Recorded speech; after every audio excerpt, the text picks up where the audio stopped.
వక్రతుండ మహాకాయ సూర్యకోటి సమప్రభ నిర్విఘ్నం కురు మే దేవా సర్వకార్యేషు సర్వదా. గురుబ్రహ్మా గురుర్విష్ణుః గురుర్దేవో మహేశ్వరః గురుః సాక్షాత్ పరబ్రహ్మ తస్మై శ్రీ గురవే నమః. శరదా శరదాంభోజ వదనా వదనాంబుజే సర్వదా సర్వదాస్మాకం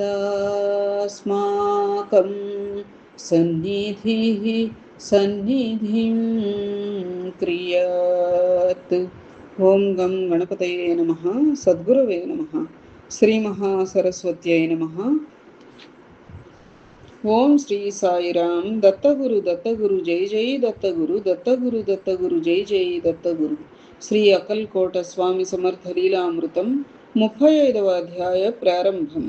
గురుదేవ శ్రీ స్వామి సమర్థులు రోజులకు రోజులు రాజమందిరములో ఉండేవారు అన్నారే, మరి సుదూర ప్రాంతముల నుండి వారి దర్శనానికి వచ్చే భక్తులు అన్ని రోజులు అక్కల్కోటలోనే వేచి ఉండేవారా, లేక రాజమందిరంలోనికి వచ్చేవారా?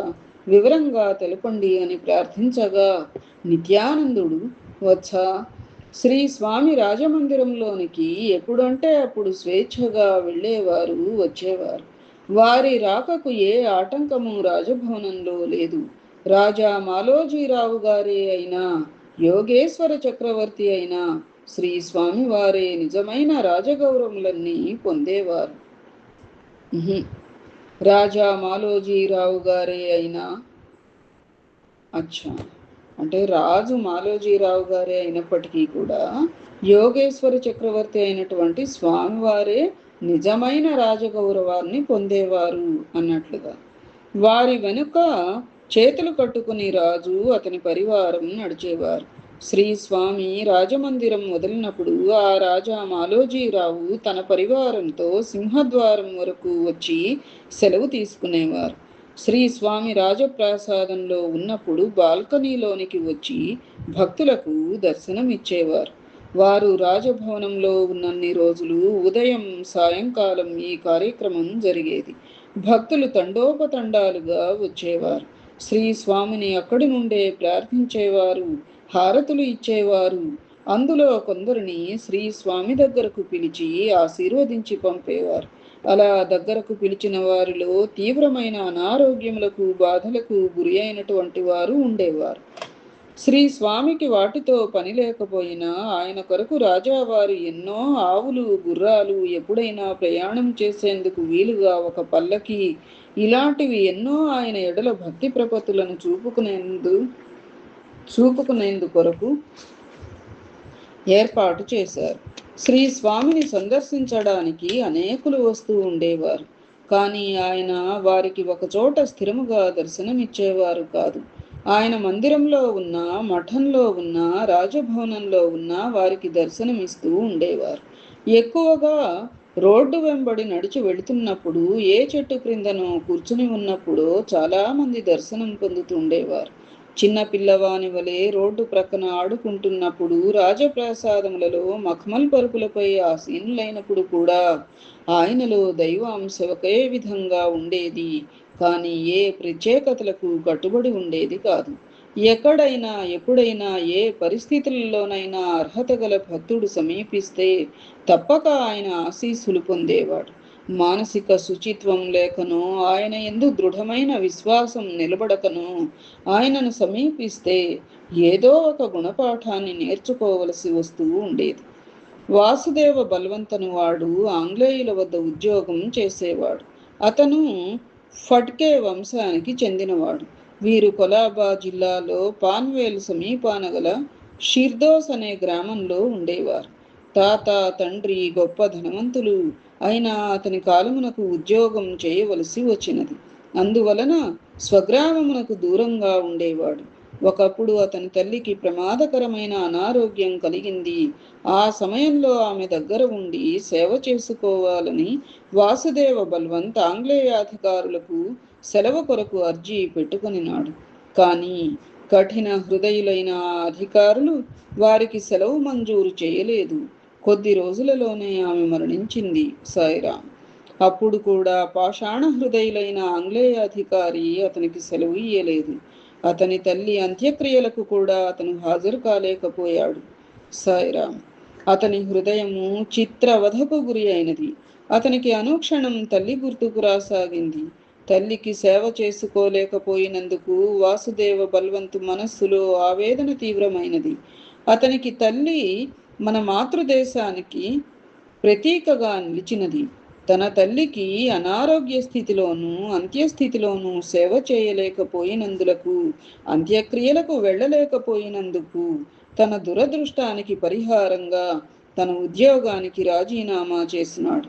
శివాజీ చక్రవర్తిలాగా తాను కూడా కులమత భేదాలను విడిచి అంత్యజులుగా తలచబడిన కోళి మరియు రామోషి జాతుల వారి నుండి సైన్యమును సమీకరించి మన దేశం నుండి ఆంగ్లేయులను పారద్రోలాలని నిశ్చయించుకున్నాడు.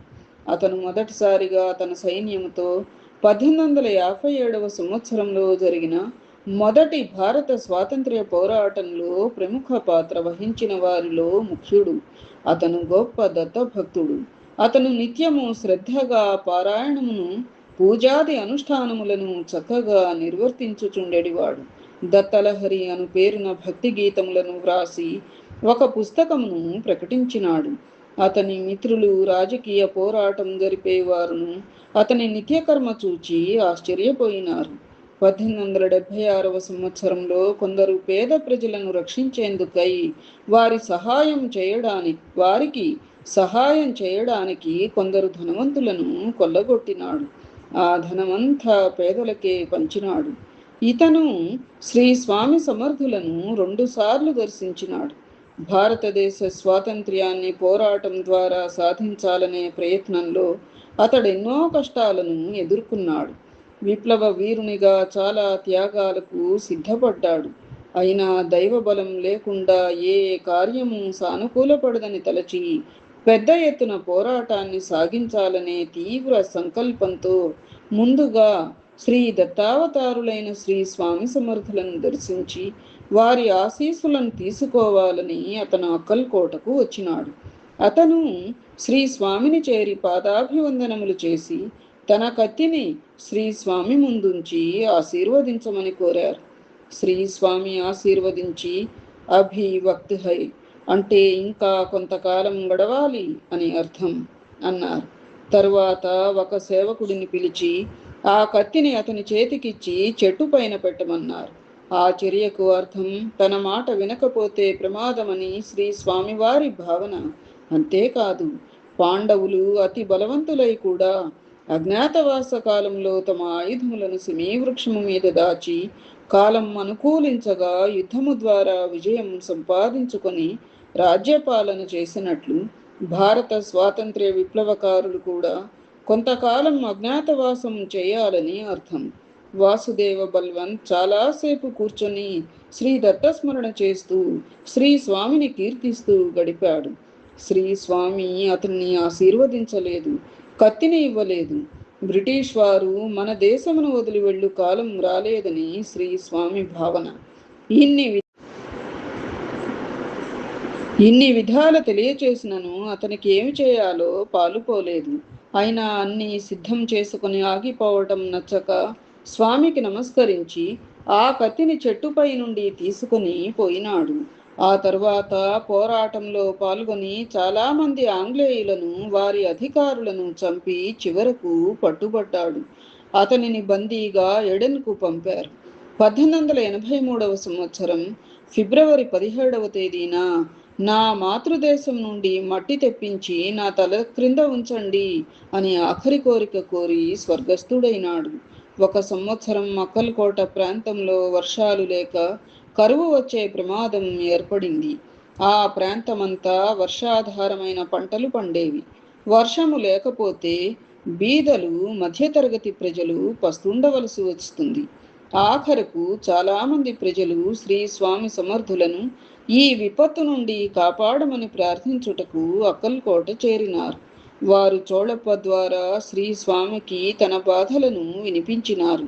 శ్రీ స్వామి బ్రాహ్మణులతో వేదంలోని పర్జన్య సూక్తం చదివించి రేణుకా సహస్రనామ స్తోత్ర పారాయణం చేయించండి అని సమాధానం ఇచ్చారు. మనం గత సంవత్సరం చేశాం కదా చైత్రమాసం అంతా కూడా. 2 రోజుల తర్వాత భక్తులతోనూ సేవకులతోనూ కలిసి పల్లకీలో జేవురు అనే పల్లెటూరు వెళ్ళారు. ఆ గ్రామంలో వర్షము లేక మంచినీటికి కూడా ప్రజలు తహతహలాడుచున్నారు. శ్రీ స్వామి ఆ గ్రామంలో శివాలయానికి వెళ్ళి శివలింగానికేసి చూస్తూ వర్షాలు ఇంకా పంపలేదేమి అని గట్టిగా గర్జించినారు. దానికి దగ్గరలో ఉన్న వారసంగనే మరి ఒక ఊరికి వెళ్ళి అక్కడ శివాలయంలో ప్రతిష్ఠించబడిన విగ్రహములను చూస్తూ ఆ దేవతలందరినీ తిట్టి, మీకు శనగలు కావాలా అని అడిగారు. ఆ తరువాత గ్రామస్తులు ఊళ్ళో నుండి శనగలు తెప్పించి శ్రీ స్వామి వారికి అందజేశారు. శ్రీ స్వామి వాటిని తీసుకుని పార్వతీ శంకరులపైన మిగతా విగ్రహములపైన చల్లారు. ఆశ్చర్యంగా వెంటనే ఆకాశం మేఘావృతమై అతి భీకరమైన వర్షం కురిసింది. దానితో ఆ ప్రాంతమంతా నీటి కరువు తీరింది. అన్ని గ్రామములలో ప్రజలు శ్రీ స్వామి లీలలకు అనుగ్రహమునకు ఆనందపడినారు. శ్రీ స్వామి తిరిగి అక్కల్కోట చేరినారు. చుట్టుప్రక్కల గ్రామ ప్రజలు తండోపతండాలుగా వచ్చి శ్రీ స్వామిని దర్శించి తమ కృతజ్ఞతను తెలియచేసినారు. చోళప్ప, బాలప్ప, సుందరాబాయి మున్నగు సేవకులను అభినందించినారు. ఇటువంటి దివ్యమైన శక్తిగల పురుషుడు తమ ప్రాంతంలో ఉన్నందుకు ఈ ప్రాంతము తాము ధన్యులమైనామని చెప్పుకొనినారు. విద్యాసాగర, చూచితివా, శ్రీ స్వామి దివ్యమైన లీల భక్తులను రక్షించుట, వారి ఆర్థిక పరిస్థితి, జీవనమునకు కావలసిన వరములను ఇయ్యడం, తరువాత వారిని ఆధ్యాత్మికముగా వృద్ధి చేయడం ఈ అవతారులలో గొప్ప విశిష్టత. ఆ దివ్యమైన మూర్తిని మనసారా ధ్యానించు అని తెలిపి తిరిగి మరి ఒక లీలను దర్శింపజేయసాగినారు.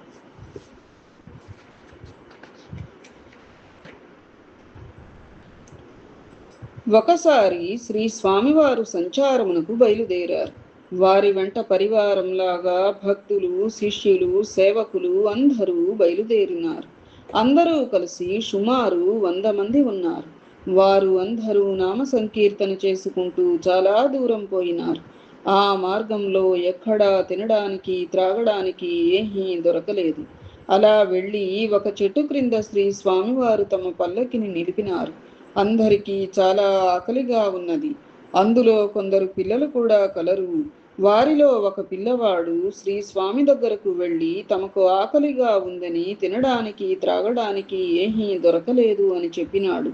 భక్తులలో ఒకని దగ్గర గల పదార్థములను శ్రీ స్వామి వారికి సమర్పించగా శ్రీ స్వామి వాటిని తిన్నారు. అయితే భక్తులకు ఏమీ దొరకలేదు. తరువాత భక్తులందరికీ దూరంగా ఉన్న మామిడి చెట్లను చూపించి వాని క్రిందకు వెళ్ళి కూర్చోమనినారు. ఆ చెట్ల వైపు చూచిన వారికి అక్కడ ఏమీ కనపడలేదు. శ్రీ స్వామి తమను ఆట పట్టిస్తున్నారేమో అని అనుకున్నారు. అయినా వారి ఆజ్ఞను పాటించదలిచి అందరూ బయలుదేరి వెళ్ళసాగిరి. దగ్గరకు వెళ్ళగానే వారికి అక్కడ భోజన పదార్థములను పెట్టుకుని ఒక ముసలమ్మ కూర్చుని కనపడింది. ఆమె వారిని ఆహ్వానించి, ఇక్కడకు భోజనానికి రావలసిన వారు రాలేదు, ఈ భోజనం మీరు చేయండి అని సిద్ధంగా ఉన్న భోజనం వారికి ఇచ్చింది. వారందరూ స్వయంగా వడ్డించుకుని భోజనం చేసినారు. ఆ తరువాత ఆమెకు కృతజ్ఞతలు తెలుపుకుని సెలవు తీసుకుని శ్రీ స్వామిని చేరినారు. తిరిగి వారి ప్రయాణం అక్కల్కోటకు సాగినది.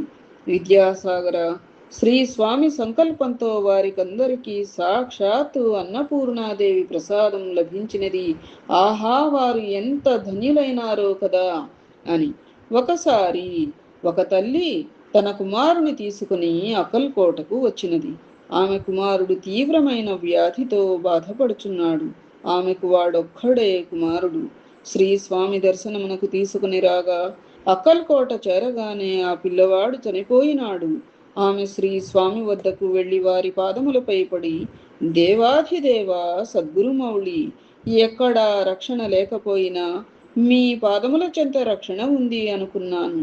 ఇక్కడ వాడి ఆరోగ్యం కుదుట పడుతుందని వస్తే ఇక్కడికొచ్చినా పిల్లవాడు మరణించవలసినదేనా అని విలపించసాగినది. శ్రీ స్వామికి ఆమె మీద కనికరం కలిగినది.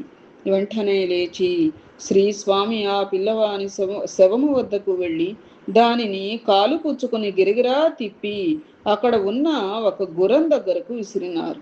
అద్భుతం, ఆశ్చర్యం! అక్కడ పడిన పిల్లవానికి ప్రాణం వచ్చింది. ఆ తల్లి ఆనందం వర్ణించ ఎవరితరం. వాడిని అప్పటిదాకా పీడించే వ్యాధి కూడా మాయమైంది. శ్రీ స్వామి స్పర్శతో వాడికి వ్యాధి నయమగుటయే కాక మరణం తప్పి జీవితం లభించినది. ఇటువంటి లీలలు కోకొల్లలు. నేను కొన్ని మాత్రమే నీకు వినిపిస్తున్నాను.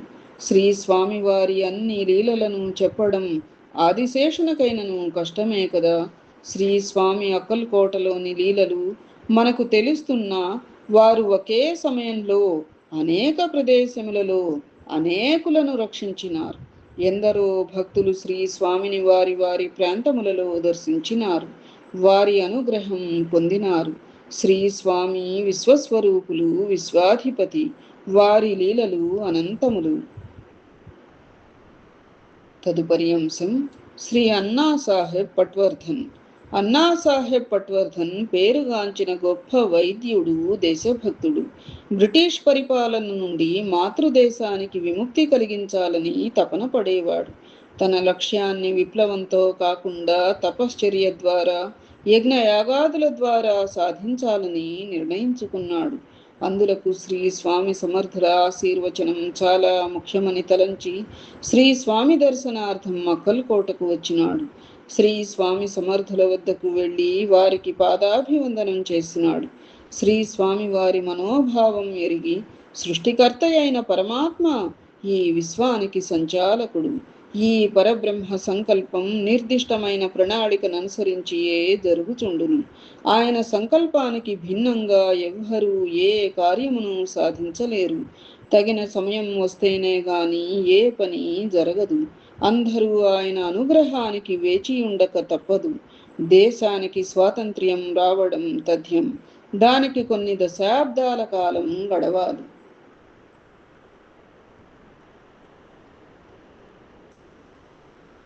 నీవు వెళ్ళి ఆళందిలో ఉన్న శ్రీ నరసింహ సరస్వతి స్వామిని సేవించి సద్గురు కృపతో మోక్షాన్ని సంపాదించే ప్రయత్నం చేయమని ఆశీర్వదించి పంపారు. అన్నా సాహెబ్ అట్లే ఆళంది వెళ్ళి శ్రీ నరసింహ సరస్వతి స్వామిని సేవిస్తూ తన లక్ష్య సాధనను, మోక్ష సాధనను ఏకంగా చేసి తన శేష జీవితాన్ని గడిపారు. జై సమర్థ శ్రీ అక్కల్కోట మహారాజ్ కి జై. ఇది విద్యాసాగర శ్రీ నిత్యానంద యోగి సంవాద రూపమున శ్రీ దత్తాత్రేయ సంప్రదాయ శిష్య పరంపరలోని శ్రీ శ్రీ శ్రీ శ్రీ స్వామి విఠలానంద సరస్వతి మహారాజ్, శ్రీ విఠల్ బాబాజీ విరచిత శ్రీ అక్కల్కోట స్వామి సమర్థ లీలామృతం 35వ అధ్యాయం సంపూర్ణం. ఏతత్ఫలం సర్వం సద్గురుచరణారవిందార్పణమస్తు. సద్గురవే నమః. శ్రీమాత్రే నమః. ఓం ద్రాం దత్తాత్రేయాయ నమః. శుభం భూయాత్.